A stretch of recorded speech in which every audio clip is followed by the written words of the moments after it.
Hello, and welcome to my channel. I'm Anthony James, and I'm back to give a review of The Boys Season 1. Now, I know Season 2 is on Amazon Prime, coming out weekly at the minute, but I actually haven't seen The Boys Season 1, well, I hadn't seen it up until a week ago, so I thought I would give my review on this before I give a review on number 2. I mean, I'm a bit of a perfectionist, even though it's at least a year old. I need to get my review out there, just to let you know what I think of the show. If you haven't seen the show yet, well, then this could be, I could give you my opinion as to whether I think it's worth your time. Okay, spoiler alert, it is. Okay, so before we get into the review, if you could subscribe to the channel, that'd be fantastic. If you could like the video, that'd be really help me out a lot. Every Thursday I release at least every Thursday I release a video. I also release a podcast every Monday and Saturday with my friend Konrad. We cover Dark episode by episode. Dark is the Netflix German TV series, mystery TV series. If you haven't seen it yet, you could start watching our podcast and then watch along with us. It would be, what else have you got to be doing? Come on. You could be doing it. It's good fun. We also cover other things. So, for example, this Saturday we're putting out a Game of Thrones podcast. I'm not going to let you know what we're going to talk about in terms of Game of Thrones, but we're using Game of Thrones as our subject for the first time. So hopefully you enjoy that. Apart from that, I think that is us for the minute, and we will get into the review. Okay, so The Boys is a superhero show, basically. If I'm going to boil it down to the smallest possible embers I can, it's a superhero show. However, it's different than any other superhero show you've probably seen before. So it's set about there's a group of superheroes called the Seven. Now in this world, they actually work for corporations, and they're sort of superheroes for hire, and they can get moved around different cities to protect different cities based on their deal and their contract, or if they do something shameful in the public eye, they'll get moved away to another city. And it's very much a business. So it's not superheroes in the traditional sense. It's superheroes as a business, very much in a capitalistic system. So this obviously riles a few other characters up. So there's an incident that happens, and I'm not going to tell you what the incident is. Even though it's in the trailer, I'm not going to tell you what it is because it happens straight away. But basically, there's an incident happens to a character called Huey, which, incidentally, Huey's played by Dennis Quaid and Meg Ryan's child. Once you know it, you can't unsee it in his face. But Huey is basically has it out for the Seven. He has it out for the superheroes from then on. Obviously, there's complications as they go. But he meets up with a group of fellas, one by the name of the Butcher, one by the name of Frenchie, and another one by the name of MM. I'm not telling you what his real name is because I'll let you have that joke when you get there. But these characters I suppose these are the boys, so to speak. But the title The Boys also, it's a really fitting title in general for the show as well, because the whole idea, the show is actually in some part, not overall, but in some part, it's actually a take, in my opinion, on the whole Me Too movement, which happened a few years ago in Hollywood. And obviously, I think it's still, it would still be happening now. It's still prevalent. These cases are still coming to fruition. But at the time, a few years ago, a lot of women were speaking out and saying that they had faced sexual abuse by higher ups and producers and other actors and things like that in the film industry. And this show very much uses that theme in a way. It's not like the main thrust of the story, but it is there. So that's why I think The Boys, the name, the show title, The Boys, is actually really fitting, because the idea of it's a boys club, and and even though The Boys sort of refers to our group of the ones that want to attack, like take on the superheroes, it sort of is referring to, thematically anyway, the boys club of the superheroes as well. And now, one of the first big differences to this show, The Boys, which I noticed, and a normal superhero show, is that the superheroes, for the most part, seem to be the antagonists. Now that's very prevalent from the beginning. The heroes of the story are actually what would be deemed in general to be the bad guys or the villains in a in a superhero show normally. So it's really flipped, and it's a really interesting dynamic because some of the superheroes, like they're themselves in their own personal life, as well as in the way that they treat people when they're saving them and things, they're absolutely disgusting people. And it's a fresh take. Now, me saying it's a fresh take, maybe I'm sure you're going to comment down and say, actually, there's this show and this show you should watch. Let me know if those shows exist, because I would like to watch them. But this is the first time I've seen superheroes looked at in this cynical a light. Very cynical. They're looking at these superheroes, and it's really impactful in my opinion. I was going to compare it to Deadpool, because I think Deadpool is seen as a really gritty. It's an R-rated superhero movie, which really like sort of delves into the darker sides of being a superhero in terms of it's really just in terms of swearing and jokes and gore as well. I thought like The Dark Knight was gritty enough, like they went dark. I thought Deadpool was gritty in its tone and its jokes. Until you've seen The Boys, you don't know what a gritty and dark superhero show or film is. Like, so when you watch this, you'll realize that all those other superhero films and shows, maybe Watchmen is an exception to this, but all these other the mainstream superhero shows and superhero films, they're all just artistically dark at times and artistically gritty. This show is 100% thematically gritty and thematically dark, and really makes you really look at these superheroes and analyze them. And you know what? A lot of them come out in a negative light in your own mind. Because, as I say, I sort of got the impression that these superheroes are the bad guys, which is a really interesting dynamic, and I really, really enjoyed that. So, to summarize, before I get into the spoiler section, I thought it was a great show. I really, really enjoyed it. I can't wait to see season 2. I know there's already 4 episodes out at this point, so I'm going to be looking forward to watching those. It's real. This is what I'll say about the show. You don't know what's going to happen next. And we say that for a lot of shows. Like, let's be clear. We say that for a lot of shows, don't we? But I'm telling you, this show, you do not know what's coming next. And that's great. The character development in the show is strong, especially one of the main characters, Huey. I really like his character development. His sort of descent into the sort of wants that he goes into. It's really believable. His journey that he goes on. As I said, he sort of has he starts taking sort of, he doesn't really like the Seven because of something that happens to him at the start of the show. The character of Butcher, I'm going to get into Butcher in more detail in the spoiler section, but the character of Butcher, I think he's my favorite character in the show. And I think Butcher, and I'll get into this in a bit more detail in the spoiler section as well. But in my mind, I view Butcher like Jack Sparrow. So Jack Sparrow in Pirates of the Caribbean, I view Butcher like that. And it's not just the accent. It's not just that.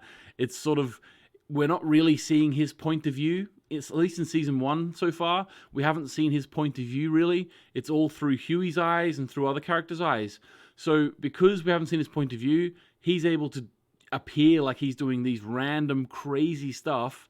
And he's also like, one of the comic relief characters as well. So he's very similar to Jack Sparrow in my opinion. Now, I'm sure maybe that will, as we go through the series, he'll be developed, and maybe I'll sort of start coming away from that idea that he's like Jack Sparrow. But at the minute, that's what he feels like to me. So overall, good show. Very good show, actually. This is so in my mind, I always sort of tier shows. So there's like the A tier, B tier, C tier. So if you know me, you know that Dark is definitely A tier, top tier. I would put this show, so just sort of so you get to know me a bit more, I would have also put Mindhunter, A tier. Stranger Things for me would be B tier. Still very, very, very, very good. I'm trying to think of a C tier show that I could say. C tier. I don't know. Usually if it's a C tier show, I won't see it out to the end. I don't know. I'll come back to you on that. But anyway, this show for me, I think this show's probably an A tier show for me. It is. I do enjoy it. Now, I will say, if you are superheroed out, this might be a good antidote for you because it is completely different to the other superhero shows that you've seen before. Having said that, maybe you just don't want to see anything to do with superheroes at all, and that's okay. That's okay. I'm a huge nerd, so I like superheroes. I'm sure there's a lot of people who watch my dark content who wouldn't appreciate the fact that I say I also like Marvel superhero movies, DC superhero movies. I like to enjoy films and TV. I just know in my mind they're on different tiers. You know what I mean? So I loved it. I think you should watch it, even if you don't like superheroes. Like, I've recommended this to a few family members who don't even have never even seen a Marvel film, and I've recommended it to them, and they absolutely love it. My mother loves this show. She watches it now every Friday as it's coming out, and she keeps saying to me, "Have you caught up yet? Have you caught up yet?" So I can't wait to talk to her about it once I catch up. But watch this show. So it's really good. Okay, so spoiler section. And I can already see my timer is on 11 minutes. In my head, I was like, right, we'll keep this review to 10. We'll keep this review to 10. So I'm going to do spoiler section really quickly, okay? Because I've given a lot of my thoughts on the show there, but I'm just going to touch on one or two characters for this section, just to give you my thoughts. And in the comment section, if you want to elaborate on other characters, be my guest. But I'm going to take a drink of water first, sorry. Oh, it's not water. Imagine the water looked like that. No, it's lemon cordial. Lovely. Right, okay, so first of all, I'm going to touch on Homelander. So this is spoilers now. Homelander, the Superman character. Although, as far as I can tell, the one difference he has from Superman is that he can't actually run really fast. Maybe he can, but I think they didn't make him be really quick running. He also doesn't seem to have the kryptonite. Obviously, it wouldn't be kryptonite, but he doesn't have the weakness yet. We haven't found that. He can't see through lead, so that's very directly Superman. But anyway, Homelander is one of the most hateful characters I've ever seen in TV. Honestly, one of the most hateful characters. In my mind, I'm thinking, who comes close in terms of hatefulness?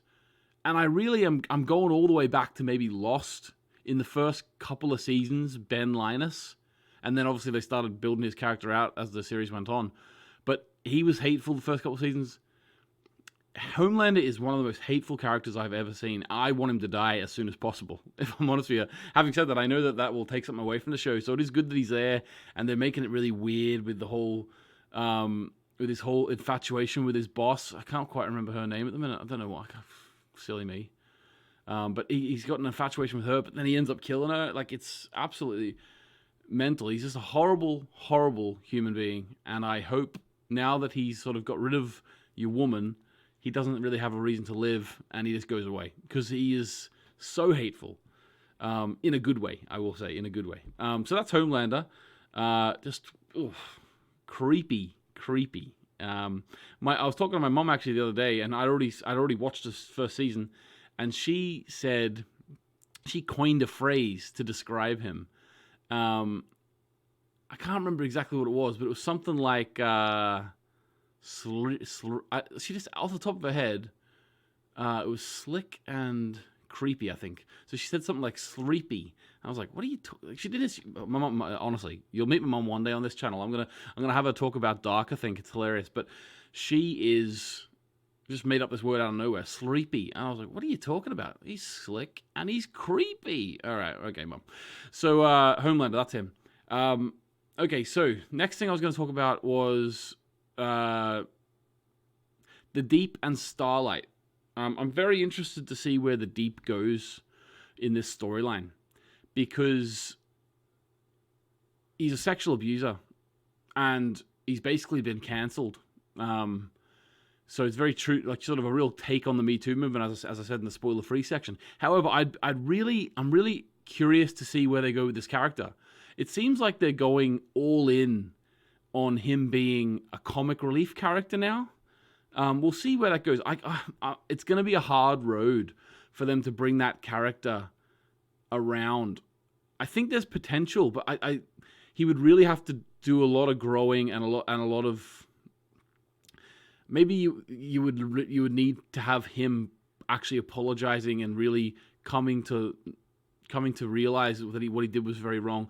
I don't know how you would do that. I don't know how you make this character likable. Maybe you don't. Maybe he just stays this horrible sexual abuser on the Seven.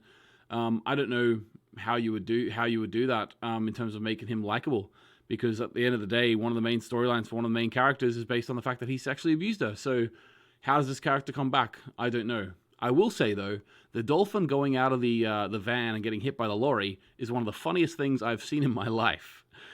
More of that, please. That was absolutely hilarious. Me and my wife honestly paused the show. We couldn't stop laughing. Could not stop laughing. We rewinded it, watched it again. I am a real lover. Orcas are my favorite animal. I'm a real lover of dolphins. That was absolutely bloody hilarious. I just couldn't stop laughing. All right, now, the Pirates of the Caribbean thing. Let me get into this in a little bit more detail.